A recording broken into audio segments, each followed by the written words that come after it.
The world's biggest victims right now are the Duke and Duchess of Netflix. And don't take my word for it.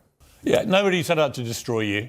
You destroyed yourselves in this country. Within hours, major outlets like TMZ and Page Six published photos of Harry and Meghan's Disneyland visit. I put out a statement calling out the racist undertones of articles and headlines that were written by the British press. I wasn't thinking about how race played a part in any of this. The response wasn't praise, it was backlash. What looked like a birthday trip turned into a media storm. Accusations of staging, blurred privacy lines, and royal frustration followed fast. Piers Morgan led the charge, but public trust was already fading. Was this damage control? Why did the timing raise eyebrows? And how did the palace quietly respond? It started off looking like a birthday fairy tale. On the morning of June 4th, the sun was shining over California, and Prince Harry and Meghan Markle were spotted walking through Disneyland with their two children, Archie and Lilibet. At first glance, the outing seemed sweet, almost refreshingly normal. Just a family enjoying a day out at the happiest place on earth. But by the afternoon, those candid-looking images had already surfaced online, splashed across sites like TMZ and Page Six, with headlines that read more like celebrity puff pieces than real journalism. And that's when the conversation flipped. People weren't buying it. The moment the blurry, paparazzi-style shots hit the internet, the narrative went from wholesome to suspicious. The photos didn't feel like the work of random tourists or rogue paparazzi. They felt orchestrated. The timing, the angles, the way Harry and Meghan were positioned in full view of high-traffic areas, it all looked too perfect to be accidental. This wasn't some side entrance detour or quiet, low-profile tour. They entered through the front, walked the main thoroughfares, and made sure to be seen, which is strange behavior from a couple who, for years now, have made privacy their personal brand. That contradiction wasn't lost on the public. Harry and Meghan have spent the better part of the past 4 years calling out the press, condemning media intrusion, and suing outlets for using their images or printing details about their lives. So why show up to one of the most public, paparazzi-riddled destinations in the United States with two small children in tow, especially on a significant day like Lilibet's birthday? It made no sense. Or perhaps, it made too much sense if you viewed it through the lens of PR strategy. The optics of it all stirred immediate backlash online. Social media erupted with comments questioning their motives. If privacy is such a sacred value, why Disneyland? Why not a private estate or a quiet celebration? The criticisms weren't limited to just casual users either. Commentators and bloggers began circulating side-by-side comparisons of this latest appearance with past public outings, pointing out a pattern. Moments of personal celebration often coincide with dips in public favor or the launch of new personal projects. Then came the detail that lit the fuse. The children's faces were blurred. While most mainstream outlets followed protocol and blurred Archie and Lilibet's faces for privacy reasons, that decision only fueled the suspicion. For many, it felt like a contradiction too far. You can't position your family center stage in one of the most photographed places in America and then selectively shield the children's faces from public view without inviting scrutiny. Especially when past interviews and lawsuits have focused heavily on how damaging that same public exposure can be. It wasn't long before the narrative took a sharper turn, especially once Piers Morgan got involved. Known for his long-standing criticism of Meghan Markle, Morgan didn't need to name names. In a sharply worded post on X, he slammed unnamed celebrities for what he called performative parenting. He accused them of leveraging their children for public sympathy and media attention, only to turn around and blur their faces when the optics no longer suited them. "We see you," he wrote, just 3 words, but they hit like a hammer. That one comment triggered a firestorm.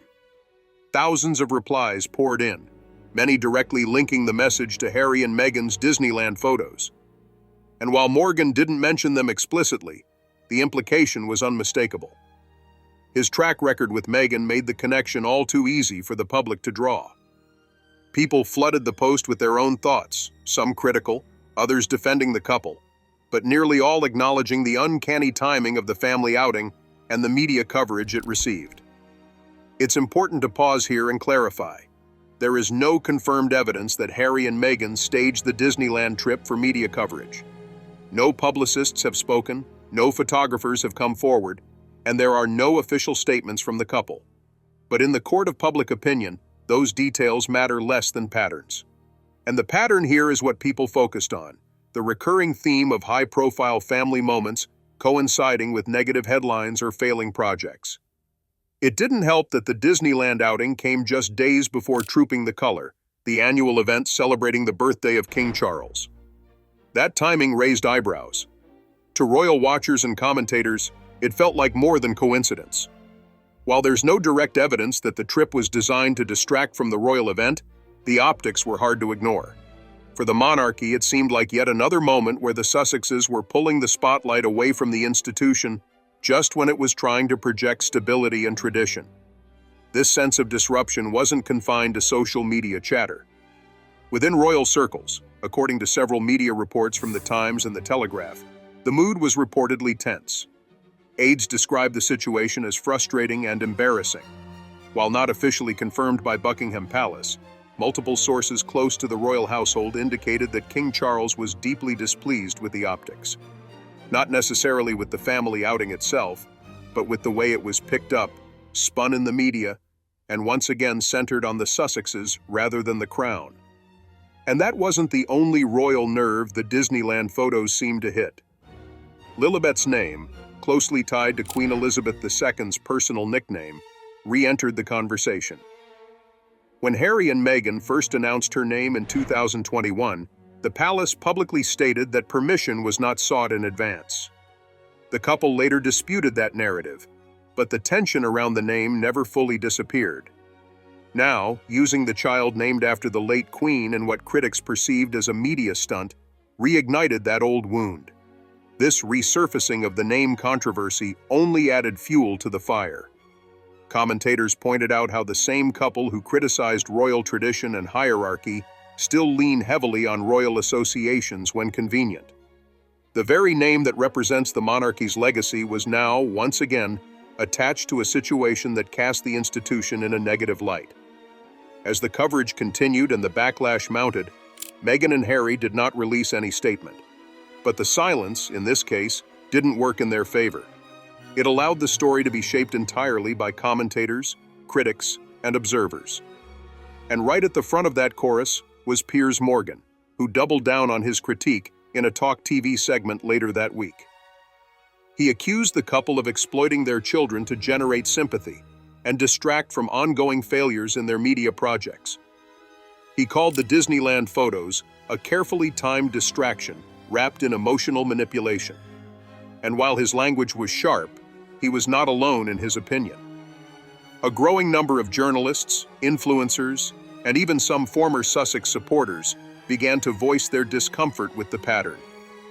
The sentiment was no longer isolated to conservative pundits or royalists, it was spreading to mainstream commentary. What was once seen as a touching family moment now felt like a carefully timed media grenade, one that didn't explode the way the Sussexes might have hoped. Instead of reinforcing their image as independent, private citizens carving out a new life, it reinforced a much more uncomfortable narrative. That even in the absence of the royal spotlight, they still seemed to crave its glow. Piers Morgan didn't stop at a single post. As the Disneyland photos kept making rounds, and public curiosity turned into widespread criticism, Morgan doubled down. In a segment on Talk TV just days after the images went viral, he sharpened his stance, describing the Sussexes' latest public outing as a calculated play for attention, cloaked in the illusion of family time. He called it a performative photo op designed to distract from their declining media influence.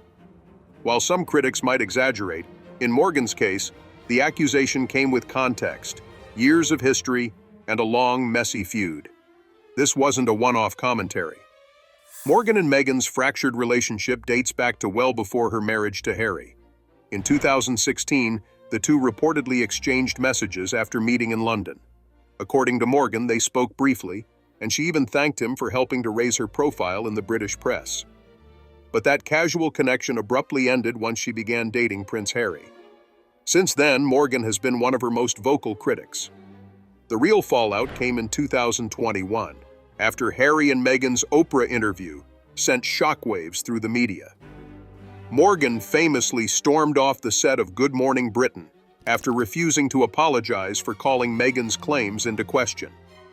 That exit turned him into both a lightning rod and a free agent, one who no longer had to answer to network constraints. And since then, his commentary has only gotten more pointed. In the Talk TV segment, Morgan framed the Disneyland moment not as an innocent outing, but as a piece of carefully managed optics. He said it followed a pattern he'd seen before. Whenever public attention drifts away, or when projects flop, out come the family-centered headlines. He referenced Meghan's failed Spotify deal, which ended in 2023 after one season of her podcast, and the more recent underwhelming launch of her lifestyle brand, American Riviera Orchard. According to Morgan, these media lulls often precede sudden bursts of family-themed press activity. He referred to it as emotional blackmail wrapped in victimhood, a phrase that quickly went viral. His choice of words was designed to provoke, and it worked. Social media lit up with users on both sides of the debate. On X, threads debated whether Morgan was being too harsh or just saying what many were thinking. Some pointed out that the timing of the Disneyland trip, just days before Trooping the Color, couldn't have been accidental. Others insisted it was just a family birthday celebration that got blown out of proportion. But what made the commentary so sticky was that it reflected a growing fatigue among even the Sussexes' former supporters. Many of the reactions weren't based on hostility, but on weariness. A recurring theme emerged across platforms like Reddit, Instagram, and TikTok. The sense that Harry and Meghan's public appearances always seemed too timed, too curated, and too image-conscious. Users pointed out how each spontaneous family moment seemed to coincide with larger press cycles. One post that gained traction on Reddit read, "Every time a project tanks, here come the kids." It wasn't just cynical, it was observant. Even those who still support the couple were finding it difficult to defend the Disneyland outing. While most acknowledged the couple's right to a public life, they also questioned why someone who sues media outlets for intrusion would walk headfirst into Disneyland, one of the most heavily photographed locations in the world. The blurred faces of Archie and Lilibet only complicated things further. Supporters and critics alike found the move confusing. If the family was trying to protect their children's privacy, why place them in a setting where exposure was guaranteed? This is where the term Kardashian-style PR began surfacing in public discourse. Commentators began drawing comparisons between the Sussexes' media pattern and the image strategies long used by reality TV celebrities. Carefully staged moments, selective media leaks, and emotionally charged narratives. It's not that the content was inherently wrong, it was the inconsistency that grated on the public. The messages of privacy and independence didn't line up with the visible pattern of re-engagement with press cycles. Meanwhile, royal insiders were paying attention. Although there was no official statement from Buckingham Palace, multiple outlets, including The Times and The Telegraph, quoted sources close to the palace, who described the Disneyland outing as a frustration, particularly given its proximity to Trooping the Color. Trooping the Color is not just a ceremonial event, it's a high-profile public display of unity, continuity, and loyalty to the crown. In years past, the Sussexes' absence was explained by distance or strained relations. But this time, their visibility wasn't just unavoidable, it felt to some insiders like it was strategically placed to distract. There was no confirmed coordination, no smoking gun suggesting they planned the outing to coincide with royal festivities. But in media optics, perception often carries as much weight as fact. The photos of Meghan and Harry strolling through Disneyland appeared just as preparations were ramping up for one of the most significant events on the royal calendar. It invited comparisons, invited judgment, and for many, it crossed the line from coincidence into conflict. Morgan capitalized on this reaction. In another clip from Talk TV, he questioned why Harry and Meghan continue to present themselves as victims of media abuse while engaging in media spectacles. He said, "You can't have it both ways. You can't demand privacy while putting yourself on the front page. That clip alone was shared tens of thousands of times, not just by his followers, but by neutral viewers who felt the inconsistency was hard to ignore. And behind the scenes, there were whispers that this wasn't just annoying to the palace, it was doing real damage. Some royal correspondents noted that aides had grown tired of the recurring drama. One veteran observer commented in the Telegraph that every Sussex appearance now seemed to come with baggage, legal threats, media manipulation claims, or accusations of family betrayal. The Disneyland trip was just the latest entry in what some described as a never-ending loop of image control. It's important to remember that Harry and Meghan haven't commented on any of this. There was no press release about their visit, no social media post, no public defense. But silence, in this media environment, is rarely neutral. It becomes a blank canvas for everyone else to project onto. Without clarification, the story was left to people like Morgan, and his voice echoed louder than most. What makes this moment particularly significant is that it represents a turning point, not just in how the public views the Sussexes, but in how their critics are gaining traction. Once dismissed as bitter or biased, figures like Piers Morgan are now being cited by audiences who previously tuned them out. The tone has shifted. The conversation is no longer about whether the couple has the right to privacy, it's about whether they're being honest about what they want. Morgan may be many things, provocative, polarizing, and relentless, but he understands media better than most. And he's tapping into a sentiment that, increasingly, doesn't just live in the comment sections of tabloids. It's creeping into mainstream outlets, prime-time debates, and royal commentary segments. The Disneyland moment didn't just trigger his critique, it amplified it.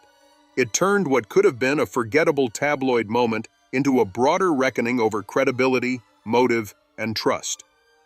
The intensity of the backlash didn't just stay on the surface. As the Disneyland photos continued circulating, the conversation turned inward, right into royal circles. According to multiple reports in outlets like The Times and The Telegraph, aides inside Buckingham Palace were less than impressed with the timing and visibility of the Sussex outing. One source described the optics as deeply frustrating, especially given the proximity to Trooping the Colour, one of the most public royal events of the year. While there was no official palace statement, the feeling was unmistakable.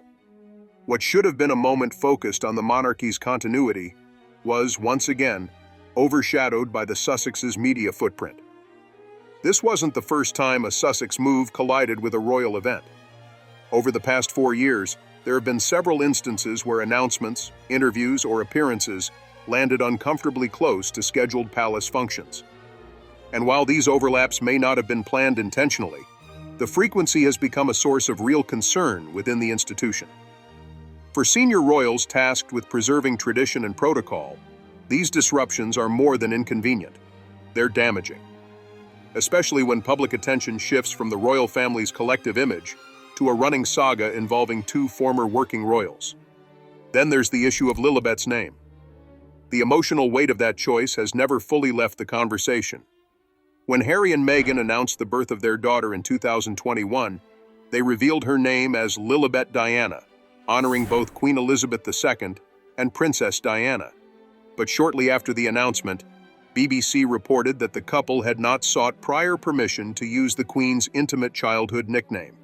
That claim triggered a swift rebuttal from the Sussex camp, insisting the Queen had been informed in advance. The palace, however, did not issue a correction, and the story lingered in the public domain.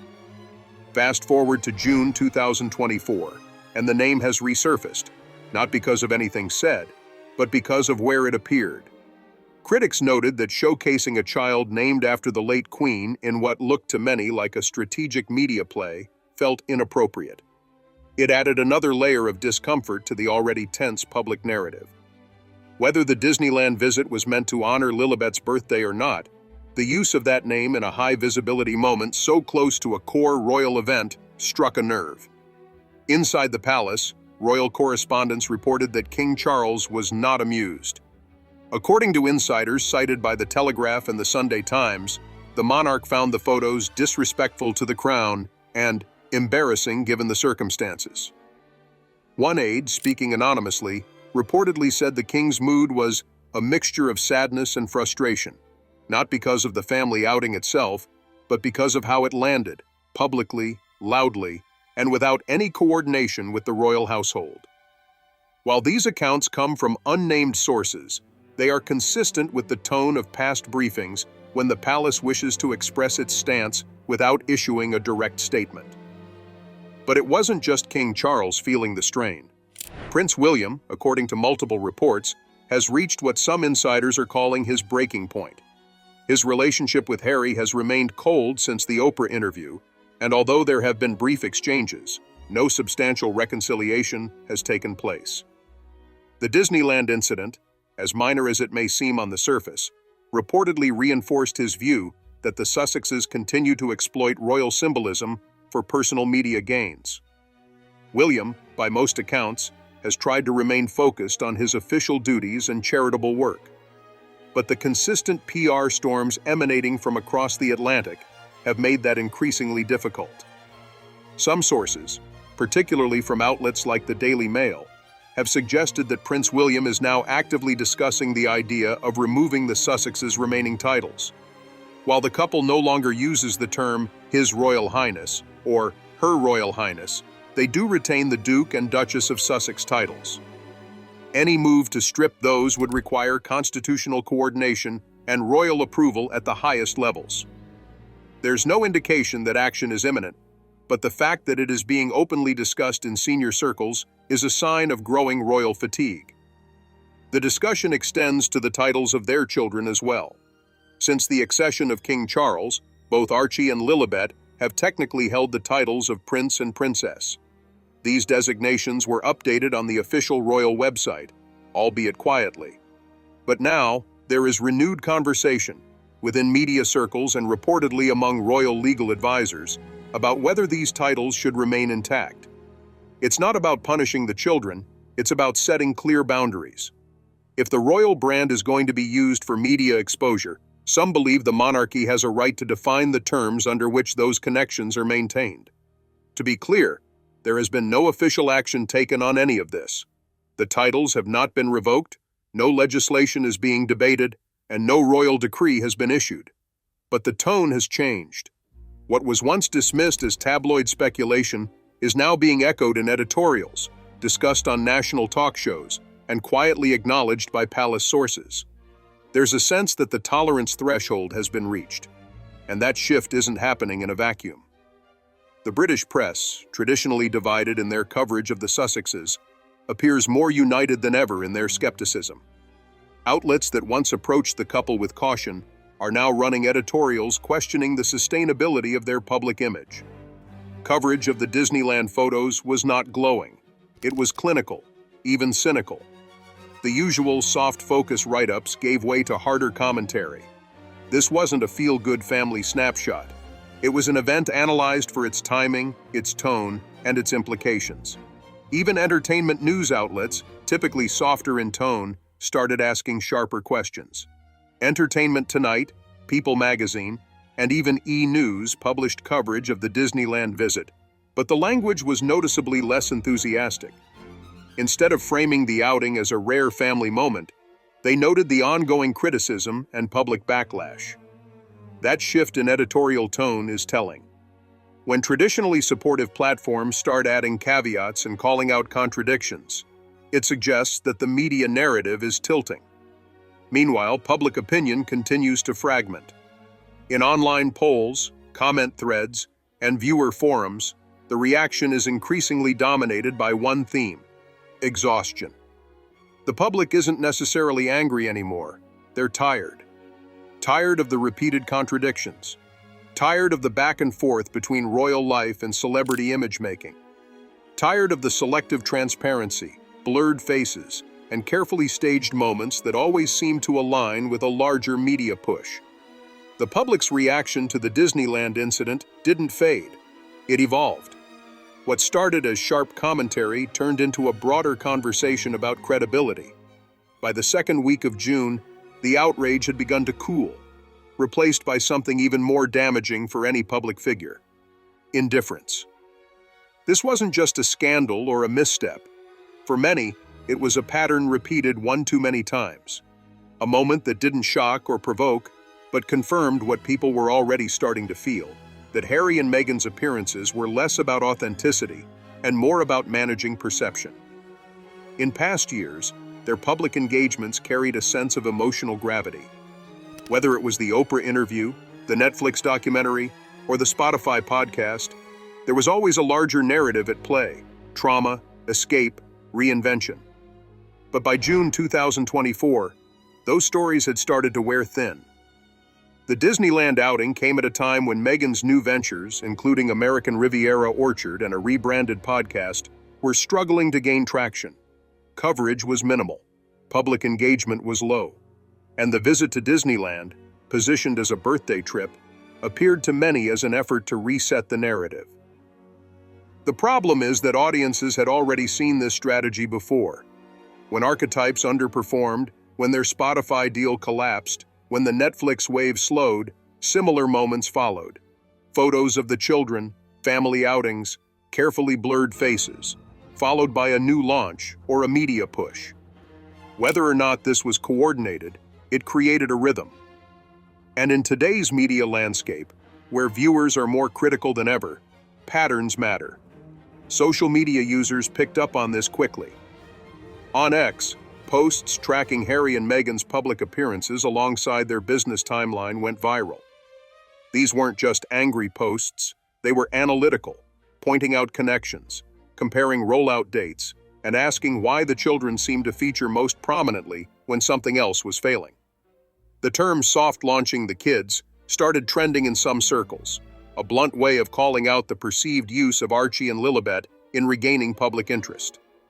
Again, there is no proof that this was intentional, but the perception was strong, and in the court of public opinion, perception drives narrative. At the same time, the tone in legacy media began shifting in ways that couldn't be ignored. Editorials in both UK and US outlets began questioning whether Harry and Meghan's current approach was sustainable. One commentary in The Telegraph noted that while the couple once positioned themselves as victims of a rigid system, they were increasingly being seen as creators of their own media theater. Another in The Times questioned whether their pursuit of independence had instead become a cycle of monetizing personal identity and family drama. This soft rejection didn't come with headlines shouting betrayal or scandal. It came with less coverage, smaller features, and quieter responses. The media didn't stop talking about them, but it stopped framing them with the same urgency. The Disneyland moment wasn't amplified with admiration or sympathy. It was observed, questioned, and then moved past. For a public figure, that kind of disinterest is often more telling than outrage. And through all this, the palace remained silent. No statements, no leaks beyond the initial insider reactions. That restraint may have been strategic. With the monarchy navigating its own transition under King Charles, the last thing it needs is an ongoing PR war. But that silence also acted as a contrast. While Harry and Meghan's brand strategy unfolded in public, with all its highs and lows, the working royals continued their engagements with little media drama. That split, one camp constantly in the spotlight, the other largely moving in the background, only sharpened the divide in public perception. By mid-June, the question wasn't whether the Disneyland outing was a mistake. It was whether it even mattered anymore. The photos didn't dominate headlines for long. The backlash didn't lead to real consequences. But what it did expose was the fatigue. People were tired of the contradictions, tired of the cycles, tired of having to care about whether a family trip to Disneyland was just that or something else entirely. With that, we have reached the end of today's video. If you have come this far with us, be sure to check out other videos on the channel.